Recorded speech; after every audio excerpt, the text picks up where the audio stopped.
place for respite, for our community, for our artists, and for a few awesome things happening this weekend, including a soccer tournament on Sunday, I believe, over at the Turf, and also a 5K tomorrow. So come out for that pretty please. The generosity of our sponsors allow us to exhibit a meaningful and impactful platform, not only for our artists, but also for the community at large on the world stage. For over a decade, this platform has given Grand Rapids and the community the opportunity to engage with millions of people from across the world, from all walks of life. Secondly, I would like to thank our artists, our attendees, and our venues. Your contributions and participation are integral parts of the mosaic that help us sustain the success and beauty of ArtPrize. You are key components. It is still coming down pretty heavy. If you need to go into the bubbles, please feel free to. We're going to do a quick pause really quick to make sure all of our technical stuff is nice and put away. What? Should I get the lav mic? I think it's on. Can you cover it? No.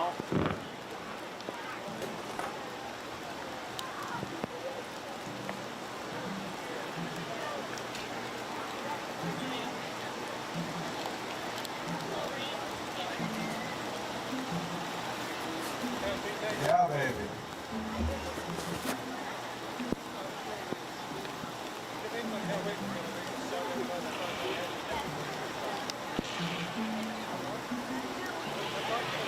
At this time, we are taking karaoke applicants. If anyone would like to do some rain karaoke on the interim, please let me know.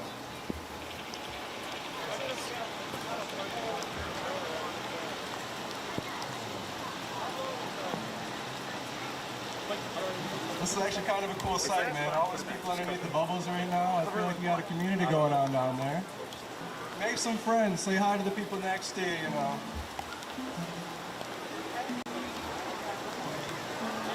I'll stay right up here away from the rain.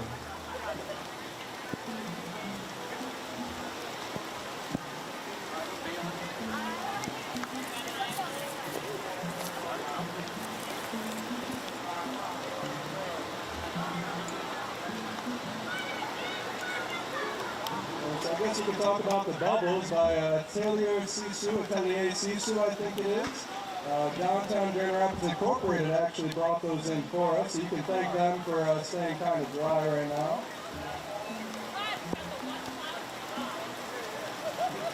And it comes down a little bit harder.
to clean up here, getting everything dried out so we can give you a great performance, all right?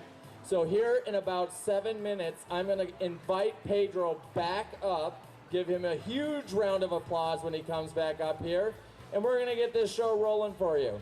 Thank you.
for the top 25 ArtPrize 2023 announcement. So the people that are going to be presented today will be eligible to win over $200,000 in prize money. And that is insane, and we're excited for that. Can I get a woo in the crowd? Woo! Beautiful, yeah, let's keep that energy up. I love that. All right, and we cut that a little bit short, and I'm going to invite Dr. Mark Washington, City Manager of Grand Rapids, to say a few words for us before we start the presentation, okay? Can I get some hands from Mark, please? Thank you. All right, hello, Grand Rapids! Happy ArtPrize. A little delay, but not denial. The weather only made this more climatic, and we're just happy to be here. What a great way to continue to celebrate this great tradition in our 14th year here in Grand Rapids as having the world's largest public outdoor art fair. And so we're just so excited, so happy that the City of Grand Rapids can continue to make this possible, along with UGRI, Kendall College of Art and Design, and all of the sponsors and artists for this amazing, amazing celebration that you'll hear shortly. I think some of the numbers are showing that we're far surpassed some of the participation from last year. And so I'm very excited about that, what this means for our city and our community. And this would not be possible, again, without all the sponsored artists. But there are people that make this happen every day, and that is the ArtPrize team and all the volunteers. Let's give it up for the ArtPrize team. All the volunteers, ArtPrize 2.0. Well, this started years ago with the vision of the original founders and Rick DeVos, and we're just so happy to continue that legacy and to do it with a good partner. And I would like to bring up at this time the person who is really at the helm of ArtPrize. He's Catlin Whittington. We're just so happy to have him in our community. He's doing amazing things, hailing from Austin, Texas. Let's give a big West Michigan welcome for Catlin Whittington. Hi, y'all. How are we? I don't know about you. Over this one little spot in Grand Rapids must have been kind of auspicious. I think that it was a blessing. So my name's Catlin Whittington, and I'm the Executive Director of ArtPrize.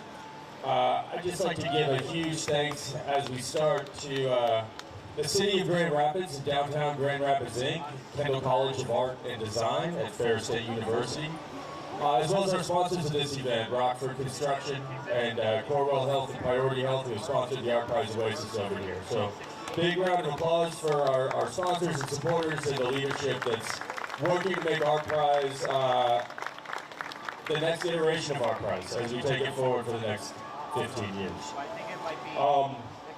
Our mission at ArtPrize is to produce this open, global art competition and cultural experience here in Grand Rapids every year.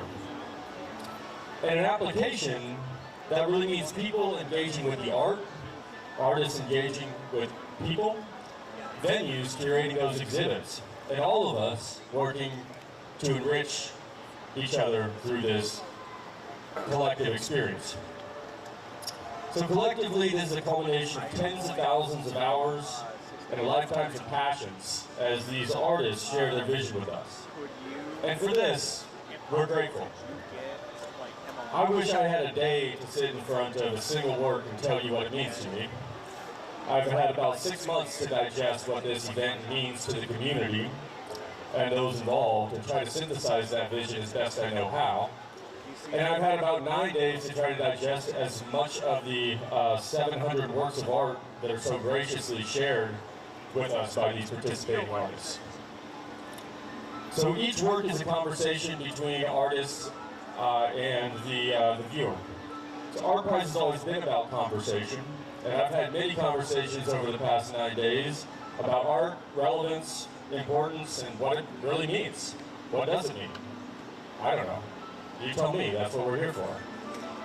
It means that artists from 12 countries and 30 states honoring us with their work in Grand Rapids, a city that I've found punches far above its weight in terms of hospitality, community, and culture. And it means camaraderie, high fives, hugs, handshakes among friends, old and new, as we share this experience. It means opportunity, not just for the artists, but for those who are engaged in supporting this amazing, accessible, and open experience. And at the heart of the ArtPrize conversation is the public vote.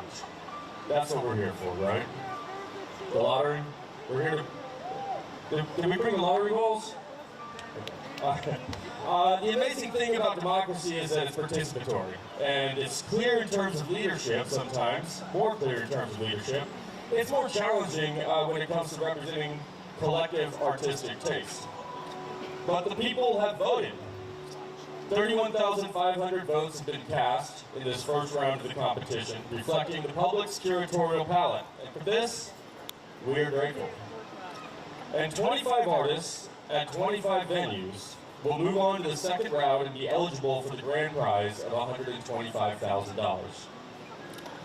Also, this year, 25 artists representing the top 5 from each category, 2D, 3-dimensional, installation, time-based, and digital entries, based on public vote, will continue to be eligible for second and third prize awards, $50,000 and $25,000 collectively. So our intention with this is that it is to recognize the overwhelming response to these quality entries and to engage more artists, venues, and participants over the coming week. We're excited about the second round of voting and encourage everyone to continue bearing witness to the art, engaging with the artists, and voting for your favorites among these 50 artists over the next days. Your continued participation will award $200,000 in prizes to these worthy artists. I can't tell you how much all of this means to me, to be a part of this. To share this experience with so many passionate, kind, creative, hopeful, and gracious people. And for the ArtPrize team for curating and creating spaces that have not been engaged for many years, and for supporting this vision, even when I had doubts. For the business and civic community who have continued to be supportive of ArtPrize and of the arts, for all of this, for all of you, I am grateful. So together, we are making ArtPrize a dynamic and enriching experience for all of us involved. So join me in recognizing all of these amazing finalists who have shared their work with us. Enjoy yourselves tonight, keep voting for your favorites, and join us as we continue to explore ArtPrize and this fair city.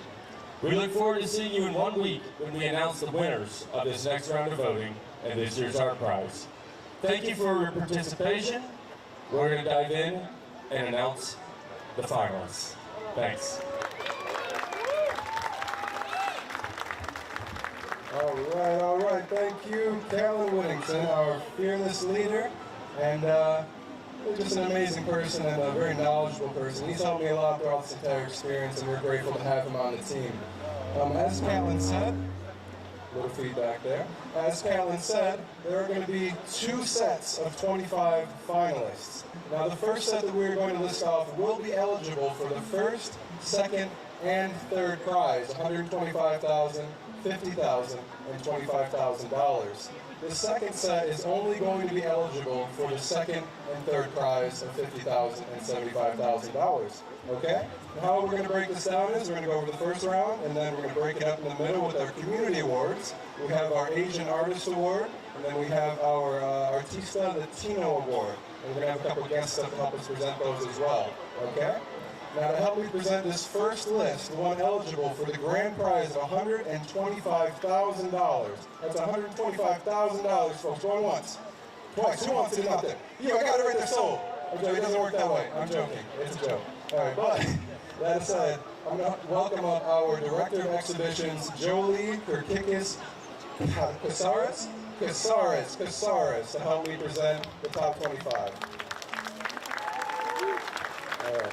And before we list off these names, I do want to pay mind to the fact that one name on this list, unfortunately, has passed away. Bryce Culverhouse, one of our longtime supporters and friendly artists, and really just a great person overall from what I've heard. He's had exhibits multiple art prizes all across the country.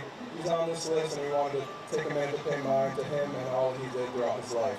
Thank you, Bryce, and thank you for any family that are here to represent for him. Can we get a round of applause for all that?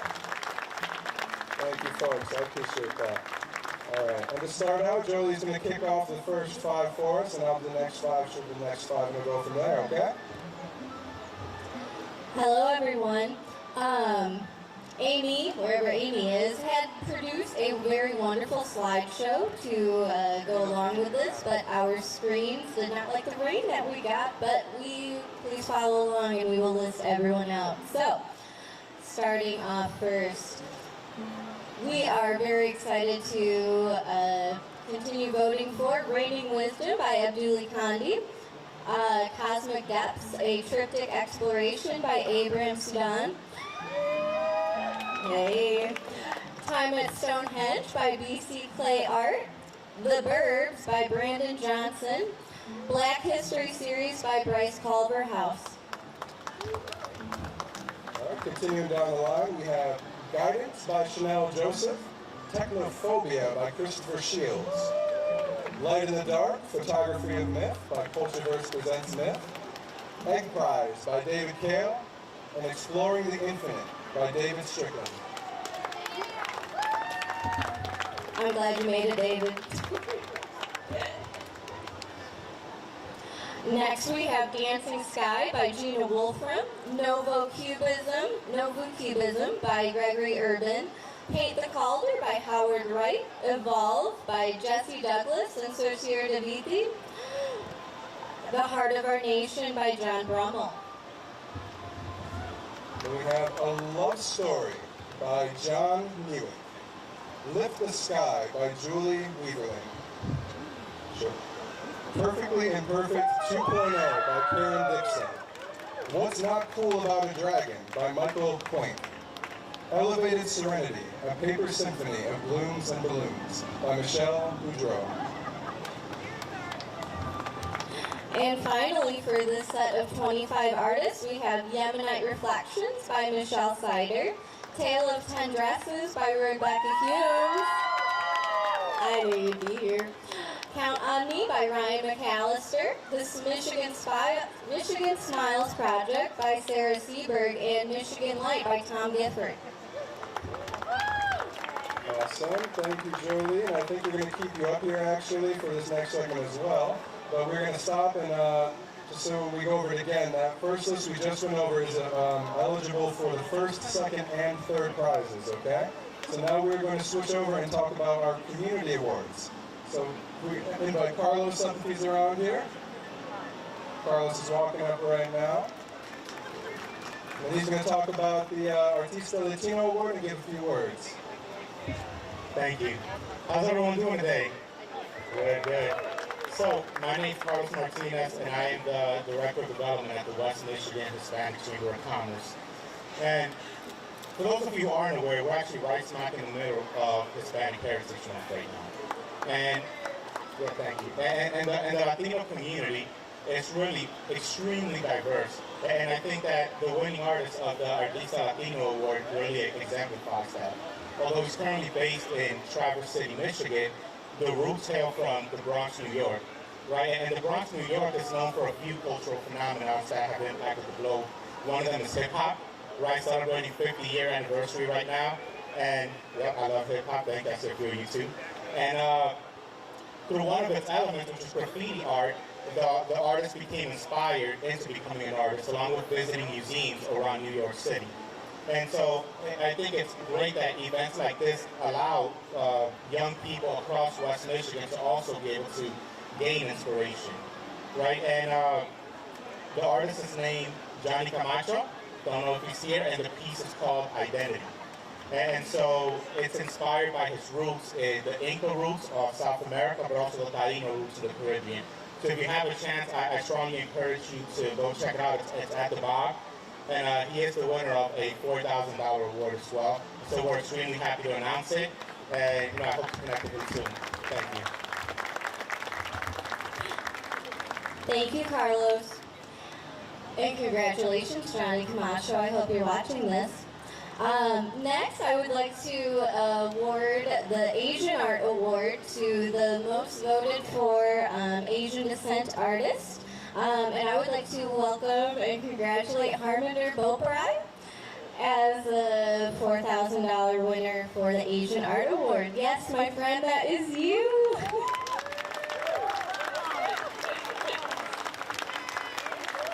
Congratulations. So, I think we are going to move on to our second list of 25. Pedro, would you like to talk about what this list consists of? Absolutely. So this list is going to be eligible for the second and third place prizes, okay? It's $50,000 and $25,000. Those are publicly awarded prizes. All right? So we're going to start, this one's by category here, okay? So we're going to start out with our 2D category. We've got Selfie on the Wall by Diego Perez. Ooh. That's it. And I will say we have 25 names, so we'll save the applause until the end. I appreciate you guys, though. Great Lakes Embroidery Series by Jess Blaukamp. With Wishmaster by Oleg Kedria.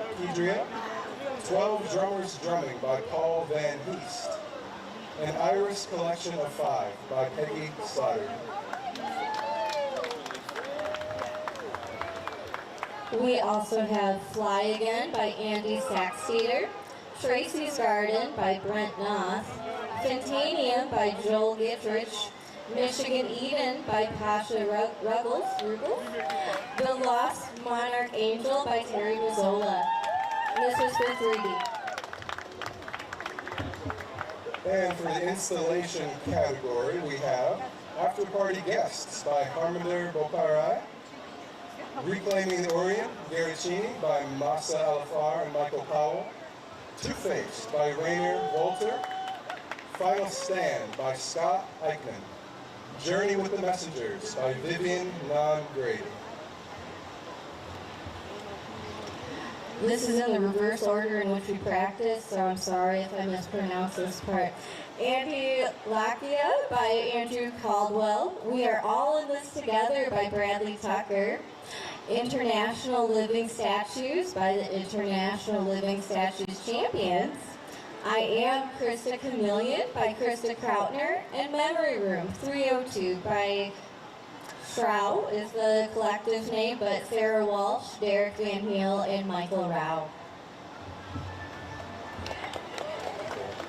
And then for the final category, our digital category, we have Body Adi, Destabilizing the Surveilling of Queer Bodies by Eric Souther and Benjamin Rosenthal. With String Theory Series Part 2 by Gary Nisagaida. We have Boyson by Ian Dietrich. We have Buklan Takutli, Fascism Killed the Old Gods by Matthew Schenk. And finally, Rock Your Beauty by Tatiana Elena. And that concludes all of our 2 top 25 lists. Let's give one big awesome round of applause for all of the people that made it in the final leg of this competition. Congratulations to all of the artists, congratulations. And I do want to pay mine really quick to all of our other artists that you are still 100% in the running for our jury awards, totaling $200,000. So even if you didn't make it into the public round, you still have a chance to win a big chunk of change. So stay tuned in, pretty please, all right? All right. Thank you, Jolie. I think we're all set there. And since we did move around the entire kind of schedule that we had planned out here, we moved everything up a little bit. So I want to introduce Mei Hua of the Chinese Association of Greater Kalamazoo. And then we have a few amazing performances from across the globe coming up here. How you doing, Mei? Doing well, thank you. Amazing. Thank you guys for coming out here. So can you tell us what the Chinese Association of Greater Kalamazoo actually is? So CAGK, which represents Chinese American Association of Greater Kalamazoo, we are a non-profit organization based in Kalamazoo, which is about 1 hour drive. What we do is we actually promote diversity, inclusion, and equity through performance arts. Similar as ArtPrize value, we value performance arts, and considering that performing arts have the power to nurture inner peace, forge harmonious relationships, and contribute to the mental well-being of our community members, which include all of you. Today, we are delighted to present you all a couple of our performances that embody our mission and values. Beautiful. And I heard that you guys brought some performances from your culture here today. So what is the first performance that we're actually going to be seeing? So, have you watched a fashion show before? How many of you have watched a fashion show live before? Good. So we are going to present you a unique fashion show, which you may have never seen before. So imagine, close your eyes for 10 seconds. Imagine finding yourself in the glorious Tang Dynasty, which is like a couple thousand years ago. And then you are about to see a Tang fashion show that showcases the stunning clothing of that time. Each garment is a masterpiece of craftsmanship and artistry, carrying the rich culture of Asian China. Now, Pedro, let's begin and show the step into a world of beauty and grace. Enjoy.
Thank you, ladies. That was absolutely elegant and beautiful and amazing. I don't think I've ever seen anything quite like that, especially here in Grand Rapids. So now we are going to actually have the girls kind of come around so you guys can see it a little bit closer and see the different parts of their outfits. You can see the colors, and then May is going to talk a little bit about what these different colors mean and what the different aspects and pieces of each of these outfits represent.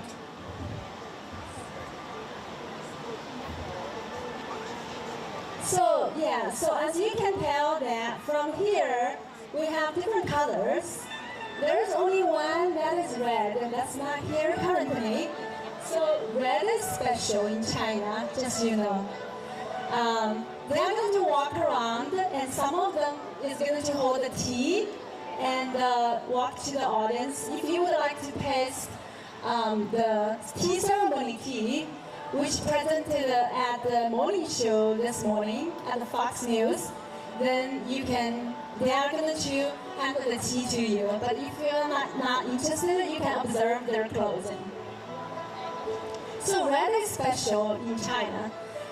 Basically, red represents good luck, right? The one person wore red, that's most likely the most important person in a crowd.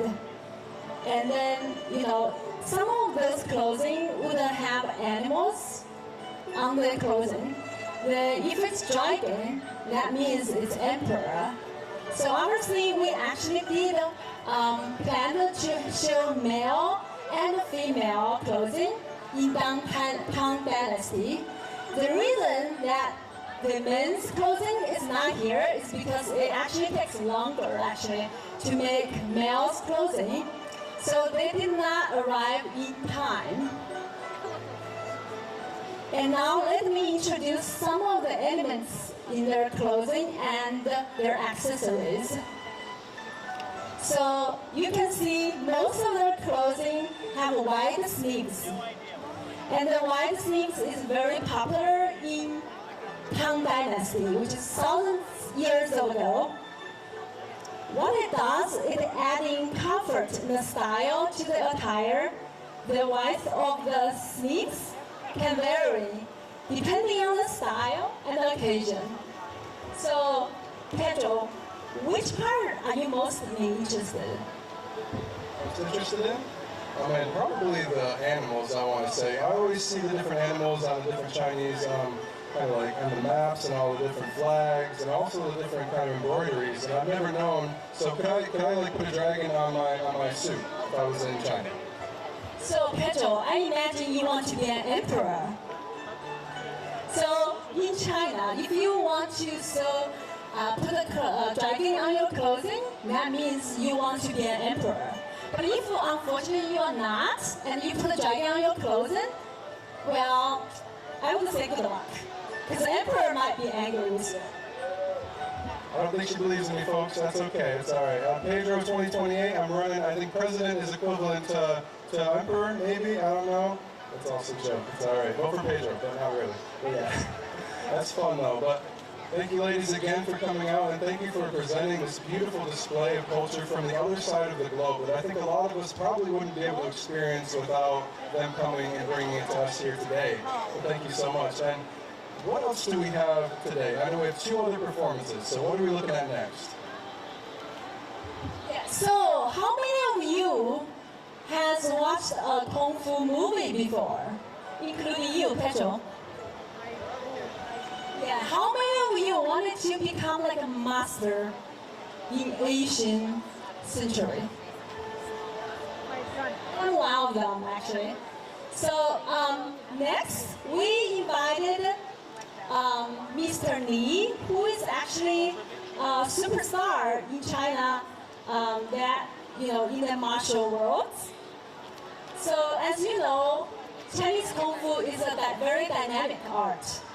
In this art, the human body is actually the canvas on which every move tells a story of power, agility, and grace.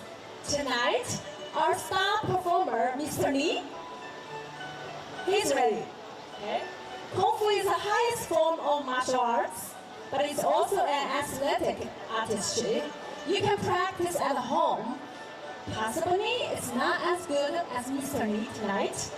And so, let's explore the world of Master Lee's Kung Fu world.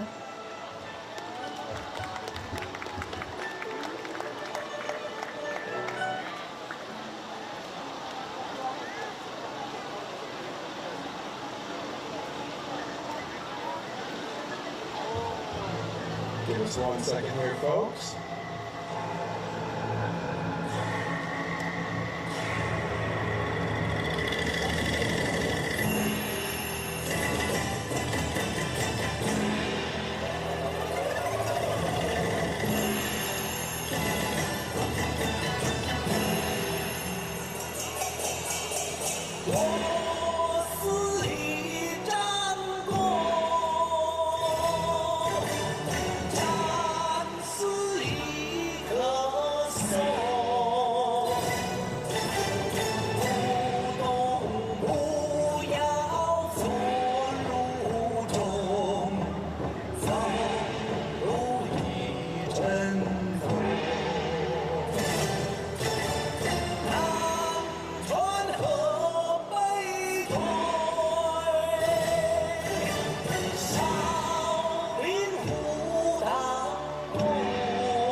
Wow, fascinating.